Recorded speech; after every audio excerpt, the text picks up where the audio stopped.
കർത്താവും രക്ഷിതാവുമായ യേശുക്രിസ്തുവിന്റെ വിലയേറിയ നാമത്തിൽ ഈ വൈകുന്നേര സമയത്തിൽ എല്ലാവർക്കും സ്നേഹവും വന്ദനവും അറിയിക്കുന്നു. പാസ്റ്ററൽ തിയോളജി എന്ന വിഷയത്തിലെ രണ്ടാം ഭാഗത്തേക്ക് നമ്മൾ കടന്നിരിക്കുകയാണ്. 1 തിമോത്തിയോസ് കംപ്ലീറ്റ് ചെയ്യുവാൻ ദൈവം നമ്മളെ സഹായിച്ചു. ഇന്ന് 2 തിമോത്തിയോസ് ആണ് നമുക്ക് തുറമാനമായി ചിന്തിക്കേണ്ടത്. ഇതിന്റെ എഴുത്തുകാരൻ ആരാണെന്ന് നിസ്സംശയം പറയാൻ സാധിക്കും. അപ്പോസ്തലനായ പൗലോസ് തന്നെയാണ്. എഴുതിയ കാലഘട്ടം AD 62-നും 64 ഇടയിലുള്ള കാലഘട്ടമാണ് എന്ന് വേദപണ്ഡിതന്മാർ ഇതിനെ കണക്കാക്കുന്നു. AD 67 ചിലര് അതും ഹോൾഡ് ചെയ്യുന്നവരുണ്ട്. അപ്പോൾ AD 62 മുതൽ AD 67 വരെയുള്ള കാലഘട്ടങ്ങളിൽ നീറോ ചക്രവർത്തിയുടെ വാഴ്ചയുടെ സമയങ്ങളാകാം ഇത് എഴുതിയത് എന്നും ഈ 2 തിമോത്തിയോസിനെ സംബന്ധിച്ചുള്ള വാദഗതികളുണ്ട്. അപ്പോസ്തലനായ പൗലോസ് തന്റെ നിജപുത്രനായ തിമോത്തിയോസിന് ഏറ്റവും അവസാനത്തെ, ഏറ്റവും ഒടുവിലത്തെ ഒരു ലേഖനം കൈമാറുകയാണ്. താനിപ്പോൾ മരിക്കാൻ പോവുകയാണ്. നമ്മുടെയൊക്കെ ഭാഷയിൽ പറഞ്ഞാൽ എ ഫെയർവെൽ മെസ്സേജ്, ഏറ്റവും ഒടുവിലത്തെ അവസാനത്തെ തന്റെ സന്ദേശമാണ്. സന്ദേശം എന്ന് പറഞ്ഞാൽ പ്രബോധനങ്ങൾ എന്ന് വേണം നമുക്കിതിനെ പറയാം. എന്തുകൊണ്ടാണ് ഈ രണ്ടാമത്തെ ലേഖനം എഴുതുവാനുള്ള കാരണം? What is the reason behind writing this second Timothy? രണ്ടാമത്തെ ലേഖനം എഴുതുവാനുള്ള 3 കാരണങ്ങൾ. ഒന്ന്, പൗലോസ് ഇപ്പൊ തനിയാണ്. He was lonely. He is lonely.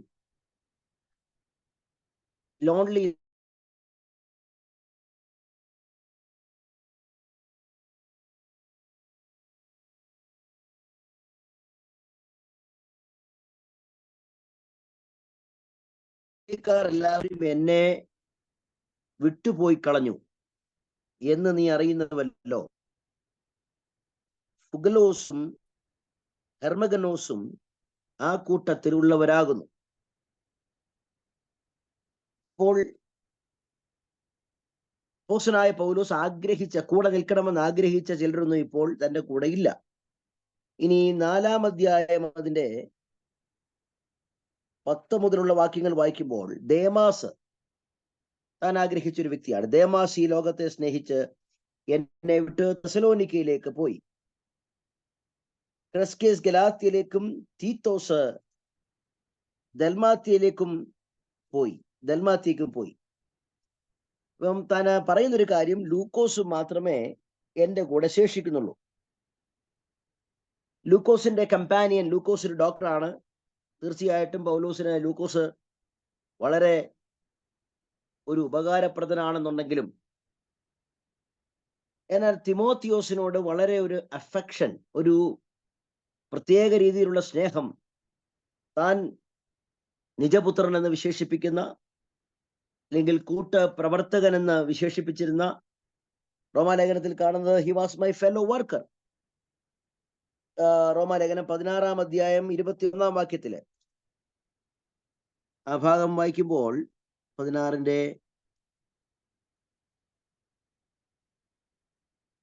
21, എന്റെ കൂട്ടുവേലക്കാരനായ തീമോത്തിയോസിന്, കൂട്ടുവേലക്കാരൻ, തന്റെ നിജപുത്രൻ എന്ന് വിശേഷിപ്പിക്കുമ്പോൾ തന്നെ തന്റെ കൂടെ സഹപഠൻ എന്നുള്ള ഒരു പദവിയും ഒക്കെ കൊടുത്തുകൊണ്ടാണ് തിമോത്തിയോസിനെ താൻ സ്നേഹിക്കുന്നത്. അപ്പോൾ ഈ തരുണത്തിൽ തിമോത്തിയോസ് കാണണം. ഇതാണ് പൗലോസിന്റെ. അതുകൊണ്ട് താൻ ഏകനാണ്. താൻ പ്രതീക്ഷിച്ച ഒത്തിരി പേരും എന്നെ വിട്ടുപോയി. സുവിശേഷ വേലയിൽ എന്നോടൊപ്പം ഉണ്ടായിരുന്ന നമ്മുടെ സഹോദരന്മാർ അവരൊക്കെ തന്നെ ഓരോരുത്തർ പിരിയാൻ, ലോകത്തെ ഇളക്കി മറിച്ച യേശുക്രിസ്തു കഴിഞ്ഞാൽ ചരിത്രത്തിൽ അധീരനല്ലാത്ത, അല്ലെങ്കിൽ ചരിത്രത്തില് ഒരു കാരണവശാലും മായ്ക്കുവാൻ കഴിയാത്ത ക്രൈസ്തവ ലോകത്തെ പിടിച്ചുലച്ച സഭയുടെ വളർച്ചയ്ക്ക് അല്ലെങ്കിൽ വേണ്ടി പരിശുദ്ധാത്മാവ് വളരെയധികം പ്രയോജനപ്പെടുത്തിയ ലേഖനങ്ങൾ കൈമാറുവാൻ ഉപയോഗിച്ച കർത്താവിന്റെ ദാസന്റെ ഒരു ഒടുവിലത്തെ സമയം നിർഭാഗ്യവശാൽ നമുക്കിവിടെ മനസ്സിലാക്കുവാൻ കഴിയുന്നത് ഹീ ഈസ് അലോൺ, താൻ തനിയാണ്. അതൊരു വലിയ നമുക്ക് തന്നെ ഉൾക്കൊള്ളുവാൻ കഴിയാത്തൊരു വലിയ ഒരു ചിന്ത തന്നെയാണ്. നമ്മുടെയൊക്കെ അവസാനം എങ്ങനെയാണ് എന്നുള്ളതാണ് നമ്മുടെയൊക്കെ ഏറ്റവും ഒരു ആശങ്ക. എന്നാൽ ഇവിടെ പൗലോസിന് നമുക്കൊരു മാതൃകയായി വെക്കാം. അതിനേക്കാൾ വലിയൊരു ദാരുണമായ, നമുക്ക് കണ്ണിന് ഈറനണിയിപ്പിക്കുന്നൊരു കാര്യം, മഹാപണ്ഡിതനും യഹൂദ മതസ്ഥരുടെ എന്താ പറയുന്ന മുൻപിൽ നിന്ന് നയിക്കുന്ന ഒരു നായകനും പണത്തിന് അല്ലെങ്കിൽ സാമ്പത്തികമായ നല്ല സ്രോതസ്സും ശേഷിയും ഉണ്ടായിരുന്ന ഒരു ധീരനായ മനുഷ്യന്റെ അവസാനത്തെ വാക്കുകൾ, എനിക്ക് വേണ്ടി പുതപ്പും കുറച്ച് കമ്പിളി വസ്ത്രവും പുസ്തകവും എടുത്തുകൊണ്ട് വരാൻ വേണ്ടിയാണ് താൻ ആഗ്രഹിക്കുന്നത്. അത്രയ്ക്കും ആ ഇരുട്ടറയിൽ ഇല്ലെങ്കിൽ ആ തടങ്കലിൽ പൗലോസ് ആഗ്രഹം പ്രകടിപ്പിക്കുന്നതായിട്ട് നമുക്ക് കാണുവാൻ കഴിയുന്നുണ്ട്. അത് വേറൊന്നിനും വേണ്ടിയല്ല, യേശുക്രിസ്തുവിന്റെ സുവിശേഷം, മാറ്റമില്ലാത്ത സുവിശേഷത്തിന് വേണ്ടി. ആ ഭാഗമൊക്കെ നമുക്ക് ചിന്തിക്കേണ്ട ഒരു ലേഖനമാണ് 2 തീമോത്തിയോസ് എന്ന് പറയുന്നത്. രണ്ടാമത്തെ കാരണം, അപ്പൊ ഒന്ന്, അദ്ദേഹം ഏകനാണ്. രണ്ടാമത്തെ കാരണം, വീണ്ടും ദൈവസഭയുടെ ഒരു കാവൽക്കാരനായി തീമോത്തിയോസിനെ നിർത്തണം. ദൈവസഭയുടെ വെൽഫെയർ, വീണ്ടും അതിന്റെ എന്താ പറയുന്നത്, തകർച്ചയ്ക്ക് ഒരിക്കലും ആരും കാണരുത്. അതിനെ ഉദ്ധരിപ്പിക്കുവാൻ, ദൈവസഭയെ ഒന്നും കൂടെ പുനർജീവിപ്പിക്കുവാൻ ഒരു നിയോഗം കൈമാറണമെന്നുള്ള ഒരു ഉദ്ദേശത്തോടു കൂടിയാണ് ഈ ലേഖനം എഴുതുന്നത് തീമോത്തിയോസിന്. ഈ ലേഖനത്തെ നമുക്ക് കാണുവാൻ കഴിയുന്നുണ്ട്. പിന്നെ എഫെസോസ് സഭയുടെ 4:22 ഒന്ന് വായിക്കാമോ? 4:22.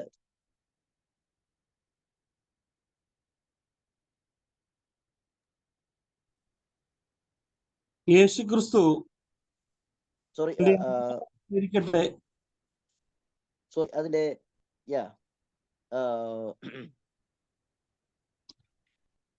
ആ ഭാഗത്തേക്ക് ഞാനൊരു ചർച്ച, അതിന്റെ ലാസ്റ്റ് വാക്യം എടുക്കുമ്പോൾ നമുക്കൊന്നും കൂടെ ചർച്ച ചെയ്യുവാനുണ്ട്. എഫെസോസ് സഭയുടെ ഒരു ശുശ്രൂഷക സ്ഥാനത്തേക്ക് വരണമെന്നൊരു ആഗ്രഹമാണ് ആ വാക്യത്തിലൂടെ പ്രകടിപ്പിക്കുന്നത് എന്ന് വേണം നമുക്ക് മനസ്സിലാക്കുവാൻ. അത് ഞാൻ ഒന്നും കൂടെ വിശദമായിട്ട് പറയുമ്പോൾ മനസ്സിലാകും. കാരണം എഫെസോസ് സഭയുടെ പാസ്റ്ററായിട്ട് നമുക്ക് തീമോത്തിയോസിനെ കാണുവാൻ കഴിയുന്നുണ്ട്. അപ്പോൾ ദൈവസഭയുടെ ആ സ്ഥലങ്ങളിലുള്ള സഭകളിലെല്ലാം തന്നെ തീമോത്തിയോസിന്റെ കയ്യൊപ്പും തീമോത്തിയോസിന്റെ ഒരു ഇടപെടലും ഉണ്ടാകണമെന്ന് തന്നെയാണ് പൗലോസ് ആഗ്രഹിക്കുന്നത്. അതുകൊണ്ട് തന്നെയാണ് ഈ ലേഖനം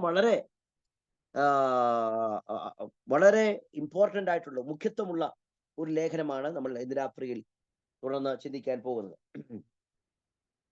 അപ്പോൾ 2 തീമോത്തിയോസ് 1-ാം അധ്യായമാണ് ഇന്ന് നമ്മൾ ചിന്തിക്കുന്നത്. ഞാൻ 1 മുതൽ വാക്യങ്ങൾ വായിക്കുന്നു. ക്രിസ്തുവേശുവിലുള്ള ജീവന്റെ വാഗ്ദത്തപ്രകാരം ദൈവേഷ്ടത്താൽ യേശുവിന്റെ അപ്പോസ്തലനായ പൗലോസ് പ്രിയമകനായ തീമോത്തിയോസിന് എഴുതുന്നത്. അപ്പൊ ക്രിസ്തുവേശുവിലുള്ള ജീവന്റെ വാഗ്ദത്തപ്രകാരം, അതില് ഇംഗ്ലീഷിൽ കുറച്ചും കൂടെ നല്ല പദമാണ് according to the promise of life. ജീവന്റെ വാഗ്ദത്തം, ഇത് ഒരു നാമാവിശേഷമായ ഒരു മരണപ്പെട്ട നിശ്ചലമായിട്ടുള്ള ഒരു വാഗ്ദത്തമല്ല.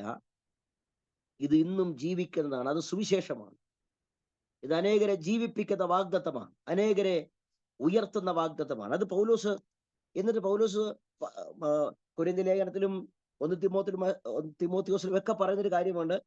Of Christ Jesus, apostle of Christ Jesus, Yesu ക്രിസ്തുവിന്റെ അപ്പോസ്തലൻ. അത് പൗലോസിന് മനസ്സിലാകണം, കാരണം തിമോത്തിയോസിന് മനസ്സിലാകണം, കാരണം നീയും യേശു ക്രിസ്തുവിന്റെ അപ്പോസ്റ്റലാണ്. Of Jesus Christ, you are belong to Jesus Christ. Yesu ക്രിസ്തുവിന്റെ അപ്പോസ്റ്റലാണ്. കാരണം ഒന്നും കൂടെ കൂട്ടിച്ചേർക്കുകയാണ്, ദൈവേഷ്ടത്താൽ ക്രിസ്തുവിന്റെ അപ്പോസ്റ്റലായ പൗലോസ് പ്രിയമകരായ തിമോത്തിയോസിന് എന്ന് പിതാവായ ദൈവത്തിൽ നിന്ന്. അതും സാധാരണ ഒരു കത്തിന്റെ സല്യൂട്ടേഷൻ ഇല്ലെങ്കിൽ കത്തിന്റെ ഒരു സ്വഭാവമാണ് ഇവിടെ കാണുന്നത്. പഴയ കത്തുകളുടെ പിതാവായ ദൈവത്തിൽ നിന്നും നമ്മുടെ കർത്താവായ യേശുവിൽ നിന്നും നിനക്ക് നിനക്ക് നിനക്ക് അവിടെ സിംഗുലർ ആണ്, നിനക്ക് കൃപയും കനിവും സമാധാനവും ഉണ്ടാകട്ടെ. അപ്പോൾ ഒന്ന്, അതിന്റെ പൗലോസിന്റെ അല്ലെങ്കിൽ തിമോത്തിയോസിന്റെ വിശ്വാസം സംബന്ധിച്ച് പൗലോസ് അവിടെ ഒരു അംഗീകാരം കൊടുക്കുന്നതായിട്ട് നമുക്ക് കാണുവാൻ സാധിക്കുന്നുണ്ട്. എന്റെ പ്രാർത്ഥനയിൽ രാവും പകലും ഇടപെടാതെ നിന്നെ സ്മരിച്ച് നിന്റെ കണ്ണുനീർ ഓർത്തും നിന്നെ കണ്ട് സന്തോഷപൂർണ്ണനാകുവാൻ വാഞ്ചിച്ചും കൊണ്ട് പൗലോസിന്റെ മനസ്സ് തുറക്കുകയാണ്. ഞാൻ പൂർവന്മാരുടെ ദൃഷ്ടാന്തമനുസരിച്ച് നിർമ്മല മനസാക്ഷിയോടെ ആരാധിക്കുന്ന ദൈവത്തിന്റെ നിമിത്തം നിർവ്യാജ വിശ്വാസത്തിന്റെ ഓർമ്മ നിമിത്തം സ്തോത്രം ചെയ്യുന്നു. നിർവ്യാജ വിശ്വാസം, എനിക്ക് തമിഴിൽ കുറച്ചും കൂടെ നല്ല പദമാ, മായമില്ലാത്ത വിശ്വാസം, നിർവ്യാജ വിശ്വാസം. ഞാനിതൊരു ഒരു ക്ലാസ് ആണെന്നുണ്ടെങ്കിലും ഒരു ദൈവികമായിട്ടുള്ള ഒരു പഠനമാണല്ലോ നമ്മൾ പഠിച്ചുകൊണ്ടിരിക്കുന്നത്. ഞാൻ നമ്മളെ തന്നെ ഒരു പരിശോധിക്കുവാൻ പറ്റിയ ഒരു വാക്യമായത് നിർവ്യാജ വിശ്വാസം. നമ്മുടെ വിശ്വാസം എങ്ങനെയാണ്? എന്തെങ്കിലും ഉണ്ടെന്നുണ്ടെങ്കിൽ വ്യാജ വിശ്വാസം എന്ന് വേണമെങ്കിൽ നമുക്ക് പറയാൻ കഴിയും. വിശ്വാസം മറ്റേ ആ പരസ്യത്തിനകത്ത് പറയുന്ന പോലെ വിശ്വാസം അതല്ലേ എല്ലാം, അല്ലെ? ഇപ്പം ഈ പൗലോസ് തിമോത്തിയോസിന് ഒരു അംഗീകാരം കൊടുക്കുന്നത് നിർവ്യാജ വിശ്വാസം. ഞാൻ നിങ്ങളോട് ആത്മാർത്ഥമായി ചോദിക്കട്ടെ, നമ്മുടെ ഒരു കൂട്ടത്തിലുള്ള ആരെങ്കിലും ദൈവദാസന്മാരാകട്ടെ, ഇപ്പൊ പൗലോസ് തന്നെ നമ്മളോട് കുറച്ചു നേരം വളരെ കമ്പനി ആയിട്ടൊരു മനുഷ്യനാണെന്ന് വിചാരിക്കുക. നിങ്ങളുടെ വിശ്വാസം സംബന്ധിച്ച് പൗലോസ് എന്തായിരിക്കും എഴുതുന്നത്? ചുമ്മാ ഒന്ന് കണക്ക് കൂട്ടുക മനസ്സിൽ. ഞാനത് നിങ്ങൾക്ക് ഇടുകയാണ്. നിർവ്യാജ വിശ്വാസം നിമിത്തം സ്തോത്രം ചെയ്യുന്നു. എനിക്ക് അടുത്തത്, ഞാൻ ആദ്യം ഇത് പറഞ്ഞൊരു കാര്യമാണെന്നുണ്ടെങ്കിലും ആ വിശ്വാസം നിന്റെ വല്യമ്മ ലോവീസിലും അമ്മ യുനീക്കയിലും ഉണ്ടെന്ന് ഞാൻ ഉറച്ചിരിക്കുന്നു. തിമോത്തിയോസ് ഒരു ലിസ്ത്രക്കാരനാണ്. തിമോത്തിയോസിന്റെ അപ്പൻ ഒരു ഗ്രീക്കുകാരനാണ്. തിമോത്തിയോസ് ഒരു പുറജാതിക്കാരനാണ്. എന്നാൽ ഗ്രീക്കുകാരനായ അപ്പൻ യഹൂദയായ ഒരു പെണ്ണിനെ വിവാഹം ചെയ്ത് ആ പെണ്ണ് ഒരു വിശ്വാസം കൈമാറിയത് നമുക്ക് ഇവിടെ കാണുവാൻ സാധിക്കുന്നുണ്ട്. അപ്പം നമ്മളിലൊക്കെ എന്നാ പറയുന്നത്, ഞാൻ എപ്പോഴും പറയാറുള്ളത് പോലെ ഈ അമ്മമാർക്ക് പ്രത്യേക ഒരു ഡ്യൂട്ടി ഉണ്ട്. അവരുടെ മക്കൾക്ക് വിശ്വാസം കൈമാറി കൊടുക്കുവാൻ ഒരു പ്രത്യേക ഡ്യൂട്ടി, പ്രത്യേകിച്ച് മാതാക്കന്മാർക്ക് ഒരു പ്രത്യേക ഡ്യൂട്ടി ഉണ്ടെന്ന് ഞാൻ പറയാറുണ്ട്. അത് ഇവിടെ ഈ വാക്യത്തിൽ ഉദാഹരണമായിട്ട് നമുക്ക് തിമോത്തിയോസിന്റെ ജീവിതത്തിൽ കാണുവാൻ സാധിക്കുന്നു. ഞാൻ ആ ഭാഗം അങ്ങ് വിടുകയാണ്.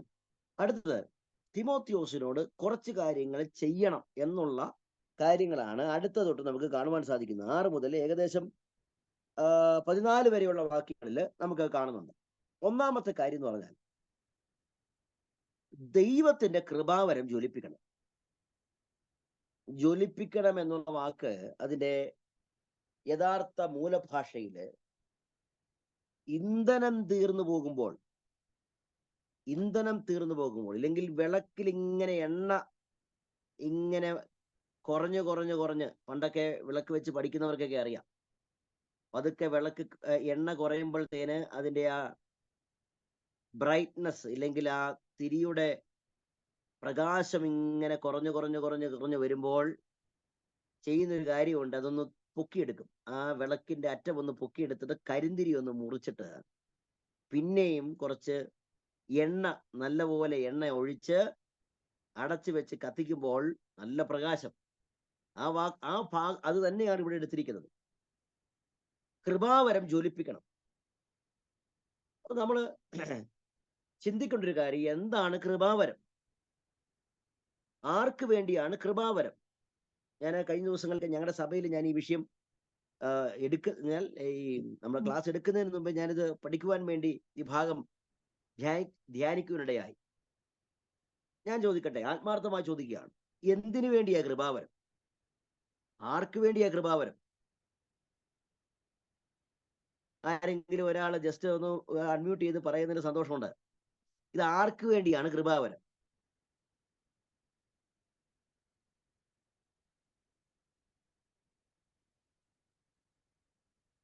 ആരെങ്കിലും ഒരാൾ പറയാൻ സന്തോഷമായിരുന്നു.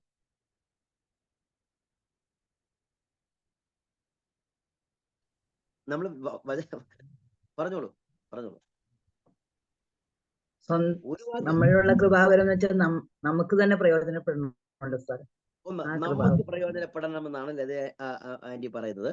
നമുക്ക് പ്രയോജനപ്പെടുക. ഓക്കെ, ഇനി വേറെ ആരെങ്കിലും എന്തെങ്കിലും പറയാനുണ്ടോ? ആർക്ക് വേണ്ടിയാണ് കൃപാവരം? സാറേ, ആത്മാക്കളെ നേടുവാനും അതുപോലെ തന്നെ ആത്മീയർക്ക് വേണ്ടി. ആത്മീയർക്ക് വേണ്ടി. ഓക്കെ, ആത്മാക്കളെ നേടാനും. ഓക്കെ, നമുക്ക് ഏറ്റവും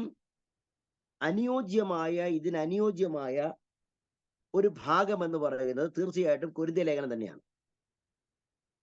കൃപാവരങ്ങളെ സംബന്ധിച്ച് കൊരിന്ത്യ ലേഖനത്തിൽ എന്താണ് പഠിപ്പിക്കുന്നത് എന്ന് നമ്മൾ ഈ ഒരു ഭാഗം ചിന്തിക്കുമ്പോൾ നമുക്ക് പഠിക്കാൻ നല്ലതായിരിക്കും. കൊരിന്ത്യ ലേഖനത്തില്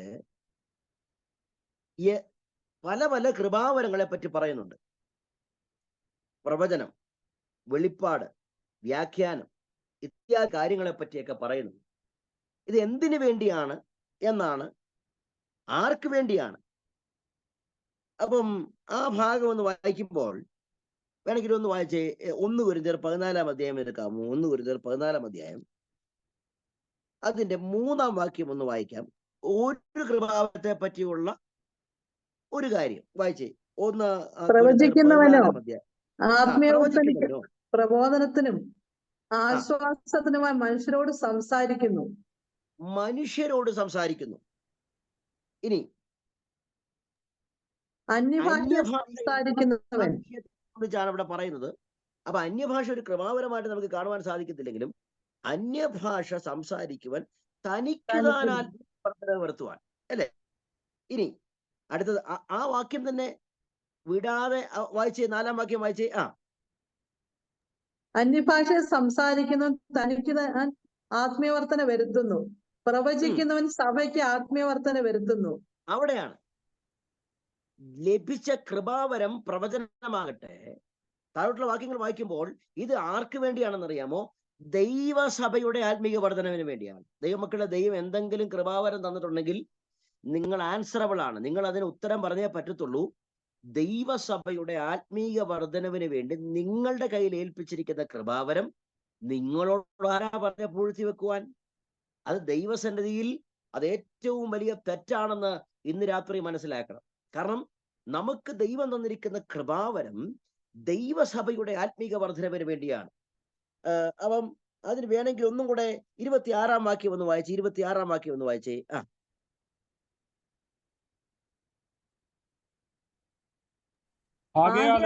എന്ത് സഹോദരന്മാരെ, നിങ്ങൾ കൂടി വരുമ്പോൾ ഓരോരുത്തരും സങ്കീർത്തനമുണ്ട്, ഉപദേശമുണ്ട്, വെളിപ്പാടുണ്ട്, അന്യഭാഷയുണ്ട്, വ്യാഖ്യാനമുണ്ട്.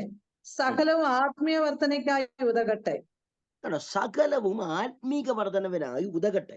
അപ്പോൾ നിങ്ങൾ കൂടി വരുമ്പോൾ എന്നുള്ള പദം വളരെ ശ്രദ്ധേയമാണ്. നിങ്ങൾ കൂടി വരുമ്പോൾ കൂടി വരുമ്പോൾ എന്തിനു വേണ്ടിയാണ് നമ്മൾ കൂടി വരുന്നത്? ദൈവസഭയെ കാണിക്കുന്നു. അപ്പൊ ദൈവസഭയുടെ ആത്മീക വർധനവിന് വേണ്ടിയാണ് ദൈവം നമുക്ക് തന്നിരിക്കുന്ന കൃപാവരങ്ങൾ. അപ്പം തിമോത്തിയോസ് പറയുകയാണ്, നിന്നിലുള്ള കൃപാവരം ജ്വലിപ്പിക്കട്ടെ. അപ്പോൾ ഒരു എണ്ണ തീരുന്ന വിളക്കിൽ ദൈവം തന്നിരിക്കുന്ന കൃപാവരങ്ങൾ ചോർന്നു പോകാതെ, ഇല്ലെങ്കിൽ അലംഭാവത്തോടുകൂടെ നിൽക്കാതെ അതിനെ ജ്വലിപ്പിക്കണം എന്നാണ് അവിടെ പറയുന്നത്. നമ്മൾ ആ ഭാഗം വായിക്കുമ്പോൾ എനിക്ക് വിട്ടുപോയ ഒരു വാക്യം നിങ്ങളെ ഓർപ്പിക്കണം. 1 തിമോത്തിയോസ് 6-ാം അധ്യായം 6-ാം വാക്യം ഒന്ന് വായിച്ചേ. 6-ാം അധ്യായം 6-ാം വാക്യം. അവൻ ദൈവഭക്തി ആദായ സൂത്രം എന്ന് വിചാരിക്കുന്നു. ഉം. അലംഭാവത്തോടു കൂടിയ ദൈവഭക്തി വലുതായ ആദായം ഞാൻ ആകുന്നു. പറഞ്ഞതാണെങ്കിലും ഓർപ്പിക്കുവാണ്, അലംഭാവത്തോടുകൂടിയുള്ള ദൈവഭക്തി. ഞാൻ അതിന്റെ തമിഴ് വാക്യം ഞാൻ പറഞ്ഞെന്ന് ഞാൻ ഓർക്കുന്നു. പോതുമെൻകിற മനതോടുകൂടിയുള്ള വിശ്വാസം. എനിക്കിത് മതി, എനിക്ക് ഇനി അപ്പുറത്തോട്ടൊന്നും വേണ്ട, ഞാനിപ്പോ എല്ലാത്തിലും തൃപ്തനാണ്, ഞാൻ വായിച്ചത് മതി, പഠിച്ചത് മതി, ഞാൻ കേട്ടത് മതി, ആരാധനയ്ക്ക് പോയി എൻ്റെ അറിവ് ഇത്രയും മതി, ഇത് മതി എന്നുള്ള മനോഭാവം. അത് പാടില്ല എന്നാണ് തിമോത്തിയോസിന് പറയുന്നത്. നിന്നിലുള്ള കൃപാവരം ജ്വലിപ്പിക്കണം, ജ്വലിപ്പിക്കണം, ജ്വലിപ്പിക്കണം. എന്തിനു വേണ്ടി? സഭയുടെ ആത്മീക വർധനവിന് വേണ്ടി. ദൈവമക്കളെ, നമ്മൾ ഓരോരുത്തരും വളരെയധികം സീരിയസ് ആയി എടുക്കേണ്ട ഒരു വിഷയം തന്നെയാണ്. നമ്മളിത് ഒരു ക്ലാസ് പഠിക്കുന്ന ലാഘവത്തോടുകൂടി ഇരിക്കാതെ തന്നെ ഒരു ആത്മീയനായി ചിന്തിക്കുന്നതും ആത്മീക നിലവാരത്തിൽ ചിന്തിക്കുന്നതും നല്ലതാണ് എന്നാണ് ഞാൻ മനസ്സിലാക്കുന്നത്. കാരണം നമ്മളെല്ലാം ദൈവസഭയുടെ ഓരോ തൂണുകളായിട്ട്, ഓരോ അംഗങ്ങളായിട്ട്, അവയവങ്ങളായിട്ട് കർത്താവ് നമ്മളെ നിർത്തിയിരിക്കുകയാണ്. നിങ്ങൾ എന്തിനു വേണ്ടിയാണ് ദൈവസഭയ്ക്ക്? നിങ്ങൾ ഇത്രയും പ്രായമായില്ലേ, ഇത്രയും നാളുകൾ കർത്താവിന്റെ സാക്ഷിയായി ജീവിക്കുവാൻ ദൈവം സഹായിച്ചു. ഞാൻ ചോദിക്കുന്ന ഒരൊറ്റ ചോദ്യം, ദൈവം തന്നിരിക്കുന്ന കൃപാവരങ്ങൾ സഭയുടെ ആത്മീക വർധനവിന് വേണ്ടി നമ്മൾ ഉപയോഗിച്ചിട്ടുണ്ടോ? നമുക്ക് നല്ലപോലെ വചനം അറിയാമെങ്കിൽ അത് സഭയുടെ ആത്മീക വർധനവിന് വേണ്ടി ഉപയോഗിച്ചിട്ടുണ്ടോ? സംസാരിക്കാൻ പ്രാപ്തിയുള്ള ഒരു മനുഷ്യനാണ്, നിങ്ങൾക്ക് സഭയുടെ കാര്യങ്ങൾ തീരുമാനമെടുക്കുവാൻ വേണ്ടി അത് നിങ്ങൾ ഉപയോഗിച്ചിട്ടുണ്ടോ? കൊടുക്കുവാൻ ദൈവം ഒരു കൃപാവരം തന്നിട്ടുണ്ടെങ്കിൽ അത് സഭയുടെ ആത്മീക വർധനവിനായി നമ്മൾ ഉപയോഗിച്ചിട്ടുണ്ടോ? വിചിന്തനം ചെയ്യുന്നത് നല്ലതാണ്. അപ്പോൾ തിമോത്തിയോസിന് പറയുകയാണ്, സഭയുടെ ആത്മീക വർധനവിന് വേണ്ടി അത് ജ്വലിപ്പിക്കണം. എന്നിട്ട് അടുത്തത് പറയുകയാണ്, ആ ജ്വലിപ്പിക്കാൻ ഉതകുന്ന ഒരു കാര്യം അത് മറ്റൊന്നുമല്ല, പരിശുദ്ധാത്മാവാണ്. ആ പരിശുദ്ധാത്മാവിന് ഒരു ക്വാളിറ്റി ഉണ്ട്, ആ സ്വഭാവമുണ്ട്. എന്താണെന്ന് പറഞ്ഞാൽ, ഭീരുത്വത്തിന്റെ ആത്മാവിനെ അല്ല, ശക്തിയുടെയും സ്നേഹത്തിന്റെയും സുബോധത്തിന്റെയും ആത്മാവിനെ എത്ര ദൈവം നമുക്ക് തന്നിരിക്കുന്നു. കൃപാവരം ജ്വലിപ്പിക്കണമെങ്കിൽ ദൈവാത്മാവ് നമുക്കുണ്ടായിരിക്കണം, ദൈവശക്തി നമുക്കുണ്ടായിരിക്കണം. അവിടെ പൗലോസ് പറയാണ്, അതുകൊണ്ട് തന്നെ പരിശുദ്ധാത്മാവിൽ നമ്മൾ ദൈവം തന്നിരിക്കുന്ന ആത്മാവിനെ പറ്റിയുള്ളൊരു ബോധം അവിടെ ഉണ്ടാകണമെന്നാണ് പറയുന്നത്. ഞാൻ രണ്ട് ഭാഗവും അവിടെ നിൽക്കുമ്പോൾ മൂന്നാമത്തെ ഒരു വലിയ ഒരു കാര്യത്തിലേക്കാണ് പൗലോസ് തിമോത്തിയോസിനെ കൊണ്ടുപോകുന്നത്. കൃപാവരം ജ്വലിപ്പിക്കണം, അപ്പോൾ തന്നെ പരിശുദ്ധാത്മാവിന്റെ സഹായം വേണം. തിമോത്തിയോസെ, ഞാൻ ഇനി പറയാൻ പോകുന്ന ഏറ്റവും പ്രധാനപ്പെട്ട ഒരു കാര്യമാണ്. ഏറ്റവും ഇനി ജീവിതത്തിൽ നേരിടാൻ പോകുന്ന വലിയൊരു കാര്യത്തെ പറ്റി ഞാൻ പറയാൻ പോകുകയാണ്. എന്താണെന്നറിയാമോ? അതുകൊണ്ട് ഫോർ ദാറ്റ് നമ്മുടെ കർത്താവിന്റെ സാക്ഷ്യത്തെയും അവന്റെ ബദ്ധനായ എന്നെക്കുറിച്ചും ലജ്ജിക്കാതെ സുവിശേഷത്തിനായി ദൈവശക്തിക്കൊത്തവണ്ണം നീയും എന്നോട് കൂടെ കഷ്ടം സഹിക്കാം. വലിയ ഒരു ഉത്തരവാദിത്തമാണ്, ഒരു മെസ്സേജാണ് കൈമാറുന്നത്. തിമോത്തിയോസേ, ഞാൻ പോവാ, ഞാൻ കുറെ കഷ്ടം സഹിച്ചു, ഇനി ഞാൻ ആ ദൗത്യം നിന്നെ ഏൽപ്പിക്കുകയാണ്. എനിക്ക് തോന്നുന്നു പൗലോസിന് അക്കാലഘട്ടങ്ങളിലെ കുറെ ശിഷ്യന്മാരുടെ ആറ്റിറ്റ്യൂഡിൽ, സ്വഭാവത്തിലുണ്ടായ തിക്താനുഭവമായിരിക്കാം ഒരു പക്ഷെങ്കിൽ തിമോത്തിയോസിനെ കുറച്ചും കൂടെ താൻ സ്നേഹിക്കുകയും ആദരിക്കുകയും ബഹുമാനിക്കുകയും ഒരു സ്വന്തം പുത്രനായിട്ട് കരുതുകയും ചെയ്തത് എന്ന് ഞാൻ മനസ്സിലാക്കുന്നു. കാരണം മറ്റൊന്നുമല്ല, ഇത്രമാത്രം ഒരു ഘനഗാംഭീര്യമുള്ള ഒരു ദൗത്യം ഏൽപ്പിക്കുവാൻ പ്രാപ്തനാണ് തിമോത്തിയോസ് എന്ന് പൗലോസ് ബോധ്യമാകുകയാണ്. മറ്റൊന്നുമല്ല പറയുന്നത്, എന്നോട് കൂടെ കഷ്ടം സഹിക്കാം. എന്നോട് കൂടെ കഷ്ടം സഹിക്കുന്നു പറയുമ്പോൾ നമ്മൾ ഒരു കാര്യം മനസ്സിലാക്കണം. പൗലോസ് ഇപ്പൊ എവിടെയാണ്?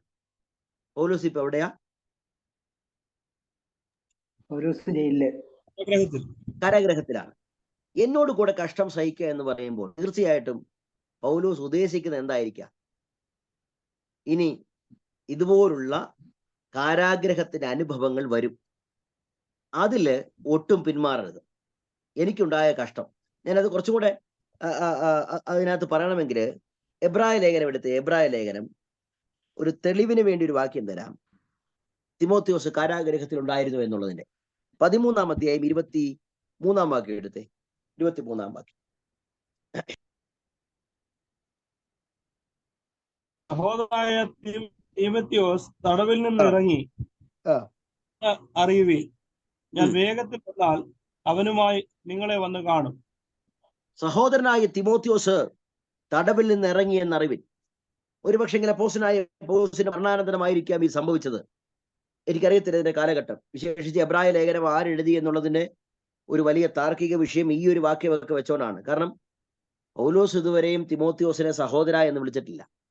തന്റെ നിജപുത്രനായ തിമോത്തിയോസ് എന്ന് എന്റെ മകനെ എന്നുള്ള വിശേഷണ പദമൊക്കെയാണ്. അതുകൊണ്ട് തന്നെ ഇവിടെ പറയുന്നത് സഹോദരനായ തിമോത്തിയോസ് തടവിൽ നിന്ന് ഇറങ്ങി എന്നറിവിൻ, അവൻ വേഗത്തിൽ വന്നാൽ ഞാൻ അവനുമായി നിങ്ങളെ വന്ന് കാണാം. അപ്പം തിമോത്തിയോസിനും തടവിലിന്റെ അനുഭവം വന്നു, കഷ്ടം അനുഭവിക്കേണ്ടി വന്നു. അപ്പം പൗലോസ് പറയുകയാണ് എന്നോട് കൂടെ കഷ്ടം സഹിക്കാം. ഇനി ആ കഷ്ടതയെ പറ്റിയുള്ള എക്സ്പ്ലനേഷനാണ് അടുത്ത് പറയുന്നത്.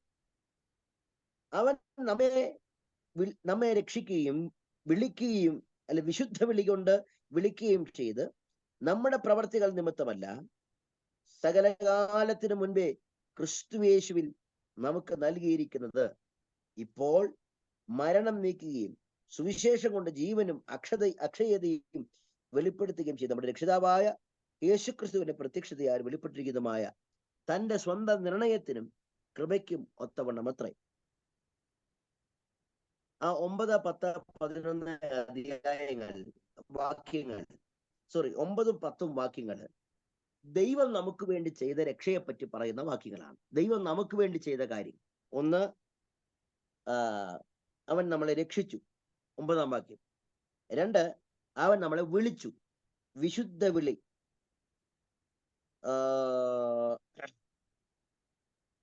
അതിന്റെ 9 he saved us, he called us. അതിന്റെ 10-ാം വാക്യത്തിൽ he revealed.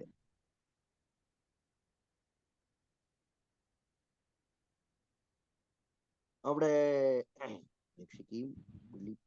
മരണം നീക്കുകയും സുവിശേഷം കൊണ്ട് ജീവനും അക്ഷയതയുടെ വെളിപ്പെടുത്തുകയും ചെയ്ത നമ്മുടെ രക്ഷിതാവായ യേശു ക്രിസ്തുവിന്റെ പ്രത്യക്ഷതയാൽ വെളിപ്പെട്ടിരിക്കുന്നതുമായ തന്റെ സ്വന്തം നിർണയത്തിന് ഒത്തവണ്ണം കർത്താവ് ചെയ്ത കാര്യങ്ങൾ അവിടെ വിശുദ്ധ വിളിയെ പറ്റി കാണിക്കുന്നുണ്ട്. 3 തരം വിളികൾ നമുക്കറിയാം. ഹെവൻലി കോളിംഗ്, സ്വർഗീയ വിളിക്കോഹരിക്കാരായുള്ളവരെ. ഇവിടെ പറയുന്നത് വിശുദ്ധ വിളി, ഹോളി കോളിംഗ്. നമുക്ക് ദൈവം വിളിച്ചിരിക്കുന്നത് ഹോളി കോളിംഗ് ആണ്. ഇനി 3-ാമത് പത്രോസ് ലേഖനത്തിൽ കാണുന്നത് അത്ഭുത പ്രകാശത്തിലേക്ക് വിളിച്ചു. അപ്പം വിളികൾ തന്നെ പലതാണ്. തിമോത്തിയോസ് പറയാണ് നിന്നെ വിശുദ്ധ വിളിയാണ്. നമുക്കൊക്കെ ആ വിളിയുണ്ട് എന്ന് നമ്മൾ മനസ്സിലാക്കണം. വിശുദ്ധ വിളി, വിശുദ്ധിക്ക് വേണ്ടി ജീവിക്കുവാൻ, സത്യത്തിന് വേണ്ടി നിൽക്കുവാൻ, നീതിക്ക് വേണ്ടി നിൽക്കുവാനുള്ള വിളിയാണ് തിമോത്തിയോസിനോട് പിന്നെയും ഓർപ്പിക്കുകയാണ്. വിശുദ്ധ വിളി. ഈ ഭാഗത്താണ് അത് കാണുവാൻ സാധിക്കുന്നത്. ഓക്കെ, ഇനി 12-ാം വാക്യത്തിൽ അത് നിമിത്തം ഞാൻ ഇതൊക്കെയും സഹിക്കുന്നു. ആര് നിമിത്തം? ദൈവം ചെയ്തത് നിമിത്തം. ദൈവം ചെയ്തതിന്റെ കാര്യം പൗലോസ് എടുത്തു പറയുന്നുണ്ട്. ഇത് അവിടെ പറയുന്നത് നമ്മുടെ നമ്മുടെ പ്രവൃത്തികൾ നിമിത്തമല്ല. രക്ഷ നമ്മുടെ പ്രവൃത്തിയല്ല, വിളിച്ചത് നമ്മുടെ പ്രവൃത്തിയല്ല, മരണം നീക്കി നമ്മുടെ പ്രവൃത്തിയല്ല. ഇതെല്ലാം ദൈവത്തിന്റെ പ്രവൃത്തിയാണ്. അതുകൊണ്ട് അതു നിമിത്തം ഇതൊക്കെയും ഞാൻ കഷ്ടം അനുഭവിക്കുന്നു. എങ്കിലും ലജ്ജിക്കുന്നില്ല. ഞാൻ ആരെ വിശ്വസിച്ചിരിക്കുന്നു അറിയുന്നു, അവൻ എന്നെ ഉപനിധി ആ ദിവസം വരെ സൂക്ഷിപ്പാൻ ശക്തനെന്ന് ഉറച്ചിരിക്കുന്നു. പിന്നെ മൂന്നാമത്തെ കാര്യം പൗലോസ് പറയുകയാണ്, എന്നോട് കേട്ട പത്യവചനം നീ യേശുക്രിസ്തുവിലുള്ള വിശ്വാസത്താലും സ്നേഹത്തിലും മാതൃകയാക്കിക്കൊള്ളുക. അപ്പം വിശ്വാസത്തിലും സ്നേഹത്തിലും മാതൃകയാക്കുക. അത് 3 കാര്യമാണ്. 1, കൃപാവരം ജ്വലിപ്പിക്കുക. 2, കർത്താവിന്റെ എന്നോട് കഷ്ടം സഹിക്കുക, എന്നോട് കൂടെ കഷ്ടം സഹിക്കുക. 3-ാമത് പറയുകയാണ് ക്രിസ്തുയേശുവിലുള്ള വിശ്വാസത്തിലും സ്നേഹത്തിലും അപ്പോസ്തലനായ പൗലോസിനെ പോലെ മാതൃകയാക്കുക. ഇനി 4-ാമത്തെ കാര്യം നല്ല ഉപനിധി. 14-ാം വാക്യം, നല്ല ഉപനിധി നമ്മിൽ അധിവസിക്കുന്ന പരിശുദ്ധാത്മാവിനാൽ സൂക്ഷിച്ചു കൊള്ളുക. നിന്നിനകത്തൊരു ഉപനിധിയുണ്ട്. ആ നിന്നിനകത്തൊരു, അത് 1-ാം വാക്യത്തിൽ പറയുന്നത് പോലെ ജീവന്റെ വാഗ്ദത്തം നിന്നിലുണ്ട്, പരിശുദ്ധാത്മാവിന്റെ പ്രവൃത്തി നിന്നിലുണ്ട്, കൃപാവരമുണ്ട്, ഉപനിധിയുണ്ട്. അത് പരിശുദ്ധാത്മാവിനാൽ സൂക്ഷിച്ചു കൊള്ളുക. 1-ാം അധ്യായം അതിന്റെ 6 മുതൽ 14 വരെയുള്ള വാക്യങ്ങളില് 4 കാര്യം അഭിസംബോധന ചെയ്തുകൊണ്ട് പൗലോസ് തിമോത്തിയോസ് പറയുകയാണ്. 1, കൃപാവരം ജ്വലിപ്പിക്കണം. ആർക്ക് വേണ്ടി? ദൈവസഭയുടെ ആത്മീക വർധനവിന് വേണ്ടി. 2, കഷ്ടം സഹിക്കണം. ആർക്ക് വേണ്ടി? കർത്താവ് ചെയ്ത പ്രവൃത്തികൾക്ക് ഒത്തവണ്ണം ദൈവസഭയ്ക്ക് വേണ്ടി കഷ്ടം സഹിക്കണം. 3, വിശ്വാസത്തിലും സ്നേഹത്തിലും പൗലോസിനെ പോലെ മാതൃകയാക്കണം. ആർക്ക് വേണ്ടി? ദൈവസഭയുടെ ഗുണീകരണത്തിന് വേണ്ടി. 4, ഉപനിധി പരിശുദ്ധാത്മ കാത്തുകൊള്ളണം. ആർക്ക് വേണ്ടി? ദൈവസഭയ്ക്ക് വേണ്ടി. ായിട്ട് അപ്പോസ്തലനായ തിമോത്തിയോസിനെ പൗലോസ് കാണുകയാണ്. എന്നിട്ട് 15-ാം വാക്യം മുതൽ ആണ് നമുക്കിവിടെ കാണുവാൻ സാധിക്കുന്നത്. തന്റെ ഒരു പേഴ്സണൽ ടെസ്റ്റിമണി പറയുകയാണ്. നമ്മൾ ആദ്യം വായിച്ചതാണല്ലോ. ആസ്യക്കാർ എല്ലാവരും എന്നെ വിട്ടു പോയി കളഞ്ഞു എന്ന് നീ അറിയുന്നുവല്ലോ. ഒറ്റയ്ക്കാ, എന്റെ കൂടെ ആരുമില്ല, ഞാൻ ഏകനാണ്. ഫിഗലോസും ഹെർമഗനസും ആ കൂട്ടത്തിലുള്ളവരാകുന്നു.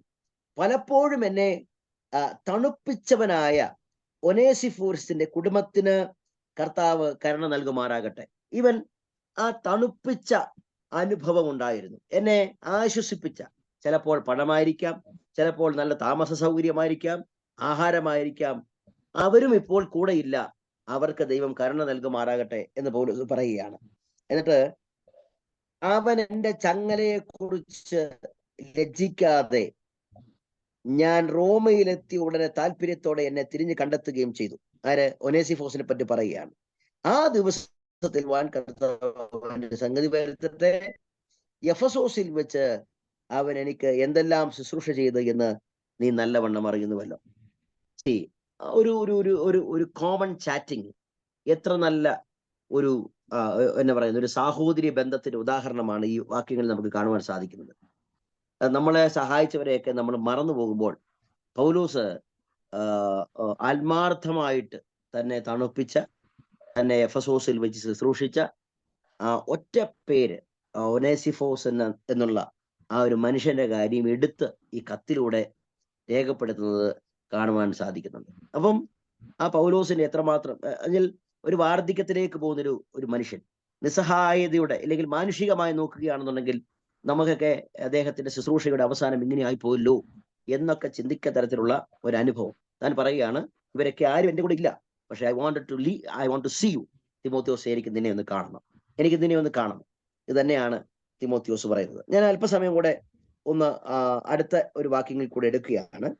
2-ാം വാക്യത്തിൽ, 2-ാം അധ്യായത്തില് 1-ാം വാക്യത്തിൽ വലിയ ഇമ്പോർട്ടന്റ് ആയിട്ടുള്ള ഒരു കാര്യം പറയുകയാണ്. എൻ്റെ മകനെ ക്രിസ്തുവേശുവിലുള്ള കൃപയിൽ ശക്തിപ്പെടുക. ഞാൻ ആദ്യം പറഞ്ഞല്ലോ, 1-ാം അധ്യായത്തിൽ നമ്മൾ കണ്ട 4 കാര്യം: കൃപാവരം ജ്വലിപ്പിക്കണം, 2 കഷ്ടം സഹിക്കണം, 3 വിശ്വാസത്തിലും സ്നേഹത്തിലും മാതൃകയാക്കണം, 4 ഉപനിധി കാത്തുകൊള്ളണം. ഇതൊക്കെ ആർക്ക് വേണ്ടിയാ? ഞാൻ ആദ്യം പറഞ്ഞതുപോലെ ഇതൊക്കെ ദൈവസഭയ്ക്കും ആ സഭയുടെ നിലനിൽപ്പിനും ആത്മീക വർധനവിനും വേണമെങ്കിൽ നമുക്ക് ഇങ്ങനെ ഒരു വാക്ക് കൊടുക്കാം, the welfare of the church, ദൈവസഭയുടെ വെൽഫെയറിന് വേണ്ടിയാണ്. എന്നാൽ തിമോത്തിയോസേ, കൃപയിൽ ശക്തിപ്പെടണം. ആർക്ക് വേണ്ടി? നിനക്ക് വേണ്ടി കൃപയിൽ ശക്തിപ്പെടണം.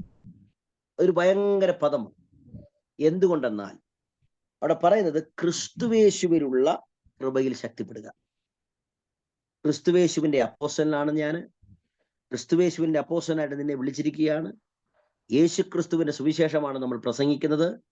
ആ സുവിശേഷം പ്രസംഗിക്കണമെങ്കിൽ, യേശു ക്രിസ്തുവിന്റെ കൂടെ ജീവിക്കണമെങ്കിൽ, യേശു ക്രിസ്തുവിലുള്ള കൃപയിൽ ശക്തിപ്പെടുക. യേശു ക്രിസ്തുവിന്റെ കൃപയെപ്പറ്റി നമ്മൾ പഠിക്കുമ്പോൾ 1-2 കാര്യം നമ്മൾ ഒന്ന് പുറകോട്ട് പോകും. 1, 40 ദിവസം ഉപവാസത്തിന് ശേഷം പിശാച് പരീക്ഷിക്കാൻ വന്നു. ആ പിശാചിനെ ജയിച്ചത് ദൈവകൃപയാണ്. പാപത്തെ ജയിക്കണമെങ്കിൽ ക്രിസ്തുവിന്റെ കൃപ നമുക്കുണ്ടായിരിക്കണം. പരീശന്മാരുടെയും സദൂക്യരുടെയും ഹെരോദ്യരുടെയും അനാവശ്യമായ എൻകൗണ്ടേഴ്സ്, അനാവശ്യമായ യേശുക്രിസ്തുവിനെതിരെയുള്ള ആരോപണങ്ങളും യേശുക്രിസ്തുവിനെ കൊടുക്കുവാൻ വേണ്ടി പുറകെ നടന്നത്, യേശുക്രിസ്തുവിനെ തകർക്കാൻ വേണ്ടിയൊക്കെ പുറകെ നടന്നതിൽ അവരെ ജയിച്ചത് ദൈവകൃപയാലാണ്. അങ്ങനെയാണെന്നുണ്ടെങ്കിൽ നമുക്കെതിരെ വരുന്ന ശത്രുക്കളെ ജയിക്കുവാൻ നമുക്ക് ദൈവകൃപ ആവശ്യമാണ്. എന്തിനേറെ പറയണം, ഗത്സമനയിൽ ഏകനായിരിക്കുമ്പോൾ, ആരുമില്ലാതിരിക്കുമ്പോൾ യേശുക്രിസ്തുവിനെ താങ്ങിയത് ആ ദൈവകൃപയാണ്. തിമോത്തിയോസേ, അതുകൊണ്ട് ഒരു കാര്യം ഞാൻ പറയാം, ഈ പുറകിലുള്ള കാര്യങ്ങളൊക്കെ ദൈവസഭയുടെ ആത്മീക വർധനവിന് വേണ്ടിയാണെന്നുണ്ടെങ്കിലും ദൈവകൃപയിൽ ശക്തിപ്പെടണം. ഇന്ന് രാത്രിയില് ഞാൻ ഈ പദം പറഞ്ഞ് ഒത്തിരി പേർക്ക് എനിക്ക് തോന്നുന്നു ഉറക്കം വരുന്നുണ്ടോ എന്നൊരു സംശയമുണ്ട്. ഇത്ര ആയതുകൊണ്ട്. ഇന്ത്യൻ ടൈമാ, അവിടുത്തെ ശാരദ ടൈം അല്ല. എന്നാ പറയുന്നേ, ക്രിസ്തുവേശുവിന്റെ കൃപയിൽ ശക്തിപ്പെടണം. എന്നെ വളരെയധികം ചിന്തിപ്പിച്ചൊരു വാക്കാണ്. പൗലോസിന് ഇത് പറയാൻ വളരെ ധൈര്യമുണ്ട്. കാരണം പൗലോസ് കുറെ പ്രാർത്ഥിച്ചു. അസുഖം വന്നപ്പോഴത്തേനും പൗലോസ് പ്രാർത്ഥിച്ചു, എനിക്കിതൊക്കെ ഒന്ന് മാറ്റി തരണമെന്ന് പ്രാർത്ഥിച്ചപ്പോൾ ദൈവം പൗലോസിന് പറയുന്നൊരു കാര്യമാണ്, പൗലോസേ, എന്റെ കൃപ നിനക്ക് മതി. അതിനൊരു പ്രത്യേകതയുണ്ട്, ക്വാളിറ്റി ഏതാണെന്നറിയാമോ? അത് ബലഹീനതയിൽ അത് താങ്ങുന്ന ദൈവത്തിന്റെ കൃപയാണ്. തിമോത്തിയോസ് പറയാണ്, ഈ കൃപയിൽ ശക്തിപ്പെടണം. ആത്മീക വർധനവിന് വേണ്ടി ഒരു ഭാഗത്ത് നീ അധ്വാനിക്കുന്ന ഒരു ദൈവദാസനാണ്, ഞാൻ സമ്മതിച്ചു. പക്ഷെങ്കിൽ നീ ശക്തിപ്പെടണമെങ്കിൽ, അല്ലെങ്കിൽ നിനക്ക് നിൽക്കണമെങ്കിൽ, നിനക്ക് ബലപ്പെടണമെങ്കിൽ, മുൻപോട്ട് ഓടണമെങ്കിൽ, you should have the power of the grace of God. ദൈവകൃപയുടെ ശക്തി നമുക്കുണ്ടാകണം എന്നാണ് പൗലോസ്. അതിന് പറയുകയാണ്, നീ പല സാക്ഷികളുടെ മുൻപാകെ എന്നോട് കേട്ടതെല്ലാം മറ്റുള്ളവരെ ഉപദേശിപ്പാൻ സമർത്ഥരായ വിശ്വസ്തന്മാരെ ഫലമേൽപ്പിക്കാം. പൗലോസിന് തിമോത്തിയോസിനെ ഒരു സാധാരണ ഒരു പാസ്റ്ററായിട്ടല്ല കൈമാറ്റം ചെയ്യുന്നത്, ഒരു ലീഡർഷിപ്പിലേക്കാണ് വിടുന്നത്. ഒരു ലീഡറായിട്ടാണ് മറ്റുള്ളവരെ കൂടെ ഭരമേൽപ്പിക്കത്തക്ക നിലവാരത്തിൽ, മറ്റുള്ളവരെ കൂടെ ഓതറൈസ് ചെയ്യക്കൊണ്ട് നിലവാരത്തിൽ, അങ്ങനെ ഒരു നിയോഗമാണ് തിമോത്തിയോസിന് കൊടുക്കുവാൻ പൗലോസിന് ആഗ്രഹം. ഓക്കെ, അടുത്തത് ഈ ഒരു ഉദാഹരണം, അല്ലെങ്കിൽ നല്ല ഭടൻ, പിന്നെ പടയാളി, കൃഷിക്കാരൻ, ഇങ്ങനെ 3 ഉദാഹരണമായിട്ട് പൗലോസ് താരതമ്യപ്പെടുത്തി പറയുന്ന വാക്യങ്ങളാണ്. നമുക്ക് അടുത്ത ആഴ്ച ചിന്തിക്കാമെന്ന് വിചാരിക്കുന്നു. ഞാൻ ഇത്രയും പറഞ്ഞുകൊണ്ട് അവസാനിപ്പിക്കുന്നു. കർത്താവ് നമ്മളെ സഹായിക്കട്ടെ. ഞാൻ ഒരു പുസ്തകത്തിൽ വായിച്ചപ്പോൾ തിമോത്തിയോസ് ഇങ്ങനെ, അദ്ദേഹം ഒരു നാടക ശൈലിയിൽ, അല്ലെങ്കിൽ ഒരു എന്നാ പറയാ, ഒരു കഥാകൃത്തിന്റെ ശൈലിയിൽ അവലംബിച്ചു കൊണ്ടിരുന്ന ഒരു സംഭവമാണ്. തിമോത്തിയോസ് ഇങ്ങനെ ജയിലറയിൽ നിന്ന് കാത്തിരിക്കുകയാണ്. പൗലോസ്, എന്റെ നിജപുത്രനായ തിമോത്തിയോസ് വരും, എനിക്ക് കമ്പിളി, കാരണം തണുത്ത ആ ശീതകാലത്ത് കമ്പിളിയും പുസ്തകവും കൊണ്ടുവരുമെന്ന് പറഞ്ഞ ആ ദൈവദാസൻ ഇങ്ങനെ കാതോർത്തിരിക്കുമ്പോൾ കഥകിൽ വന്ന് മുട്ടുകയാണ്. പൗലോസ് ഓടി ചെല്ലുന്നത്, പൗലോസിന് മൂവ് ചെയ്യാനുള്ള സ്വാതന്ത്ര്യമുണ്ട്. തന്റെ നിജപുത്രനായ തിമോത്തിയോസ് ആണെന്ന് പറഞ്ഞ് ഓടിച്ചെന്ന് ആഗ്രഹത്തോടെ വാതിൽ തുറക്കുമ്പോൾ കൈസരുടെ പടയാളികളാണ് മുമ്പിൽ നിൽക്കുന്നത്. തന്നെ പിടിച്ചുകൊണ്ടു പോകുകയും ശിരച്ഛേദനം ചെയ്ത്, ആ എഴുത്തുകാരൻ കുറച്ചും കൂടെ കഥാരൂപണ പറയുന്നുണ്ട്, 8 പ്രാവശ്യം തന്റെ തല, ശിരസ് ഉരുണ്ടുപോയെന്ന് കാണുന്നുണ്ട്. ആ ഉരുണ്ടു പോകുന്ന തല നേരെ തിമോത്തിയോസിന്റെ പാദത്തിൽ വന്ന് പതിക്കുന്നത് താനിങ്ങനെ എഴുതുവാനായി. ഞാൻ പറഞ്ഞത്, ഒരു കർത്താവിന് വേണ്ടി ധീരനായി നിന്നൊരു മനുഷ്യൻ, കർത്താവിന് വേണ്ടി അവസാനം വരെയും കർത്താവിന് വേണ്ടി നിന്ന ആ ഭക്തനായ മനുഷ്യന്റെ ആഗ്രഹം പോലും ചിലപ്പോൾ സാധിക്കാതെ പോകുന്നത് നമുക്ക് ചിലപ്പോൾ കർത്താവിനോട് ചോദിക്കും, ദൈവമേ, എന്താണ് ഇങ്ങനെയൊക്കെ സംഭവിക്കുന്നത്? നമ്മുടെ ജീവിതത്തിലൊക്കെ അങ്ങനെയൊക്കെ സംഭവിക്കാനുള്ള സാധ്യതകൾ ഉണ്ട്. പക്ഷെങ്കിൽ കർത്താവ് പറഞ്ഞിട്ടേ ഉള്ളൂ, കൃപയിൽ ശക്തിപ്പെടുക, ദൈവകൃപയിൽ നമുക്ക് ശക്തിപ്പെടുക. കർത്താവ് ഈ വചനങ്ങളാൽ ദൈവം നമ്മളെ സഹായിക്കട്ടെ. Thank you.